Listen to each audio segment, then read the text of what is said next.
Big update in another case that has captured the nation's attention. The disappearance of Michigan mom Lynette Hooker and the ongoing criminal investigation, potentially into her husband, Bryan Hooker. So yesterday marked 2 months since Lynette allegedly fell from a dinghy as she and Bryan were heading back to their sailboat that was anchored just offshore in the Bahamas. Now, the U.S. Coast Guard has taken custody of that 8-foot dinghy, and investigators were seen aboard it with a cadaver dog. That video you see right there is courtesy of Ashley Banfield's Drop Dead Serious podcast. And this all comes the same week that U.S. Coast Guard divers began a new search for Lynette to explore new areas in the Sea of Abaco. New GPS data from one of Bryan's electronic devices seemingly contradicts what he first told investigators about where exactly the couple had been when Lynette fell overboard. That's the allegation. Now, Bryan Hooker was initially arrested. He was held for questioning by Bahamian authorities. He's never been charged. He's denied all wrongdoing. But now I want to bring in somebody special here to talk about this. I'm joined by Jordan Plentz. She lived across the street from Bryan and Lynette Hooker for years, has said that their relationship was often turbulent. Jordan, thanks for joining me on this Friday night to talk about it. You've been watching this case from the very beginning. What is your reaction now to this renewed search for Lynette in these different areas, and now that the U.S. Coast Guard has taken custody of the dinghy? I mean, I knew the story obviously was not adding up from the start, but I knew the U.S. Coast Guard was going to take over this case. They came to my work and talked to me a little bit. They've been trying to take over the case because of the Bohemian government, like, not having a lot of resources to kind of uncover what happened to her. And I think with them taking over, I think they're going to really find out what really happened to her. With this, I saw them last week. They were down at my neighbor's house, which is Lynette's mom. And I think they're starting to really get some footing on what really happened. I don't think that she drowned. I think that something happened prior to that, and I think that was the best story he could come up with at the time. But their relationship has always been pretty rocky. Lynette has lived here on her own a couple months, like, out of the year, trying to get away from the domestic violence situation. So I hope that, justice is served and they find her body and they charge him.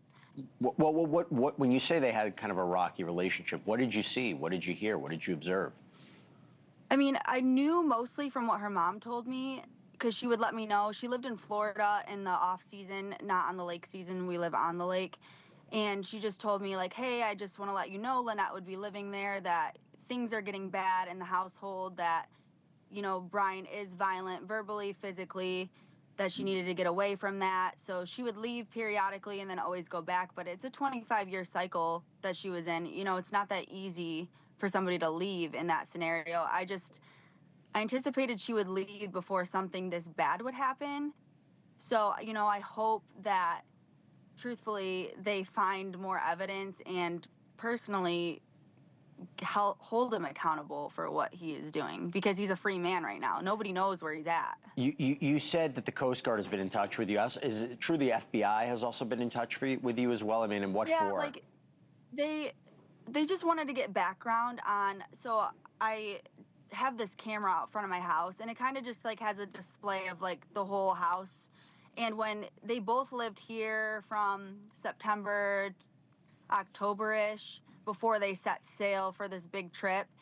And I was willing to give up my camera footage to them to see if they could catch any altercation, because they would walk late at night, but they were pretty private for the most part. I only know, like, specific details from her mom, just letting me know, like, hey, if you see anything, or this is why Lynette is here. But I'm hoping with my camera footage and me getting access, hopefully Amazon will give me backdated access to that so that we could maybe catch something to kind of prove his character, because nobody really knows. There's an act, when he's on camera, he acts like this sad husband. That's interesting you say, because their YouTube life, right? You talk about being private people, but then there's videos on YouTube. Does that not match up from the people you know No. or what you've heard about? No.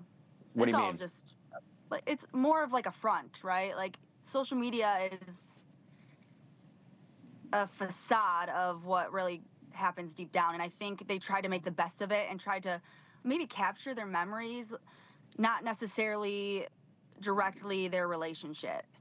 And I think it's really crazy that he's just roaming around there as a free man, and his wife has been missing for 2 months now, and he's just fine. Well, let me ask you a question. He came back because he said his mother was sick, and that he would go and then he would go continue the search.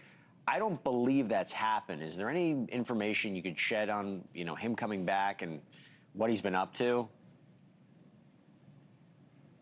I think, personally, from what Darlene has told me, she said that she hasn't been in contact with him since this started. None of her side of the family really has. I think they know that he is guilty, and I feel like he wouldn't have set sail if his mom was truly sick.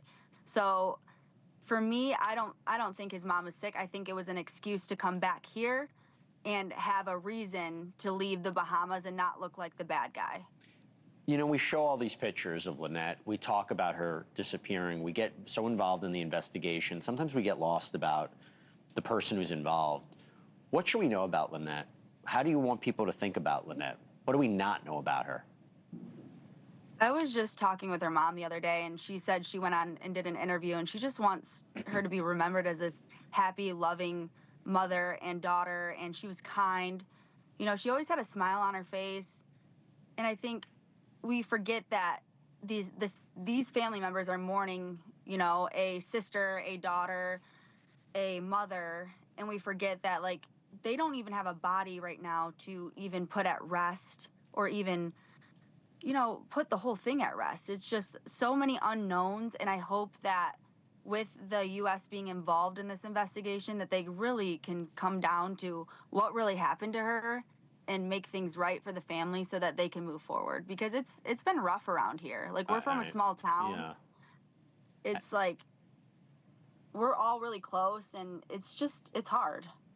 It's not only hard in any kind of situation to try to have, you're not having answers to this situation, but to have the whole country following it and this spotlight and this narrative put on it, I can only imagine it's not easy. And that's why I also want to thank you for taking the time, because I know it's not easy talking about this. But Jordan, thank you very much for giving us some things to think about as this progresses.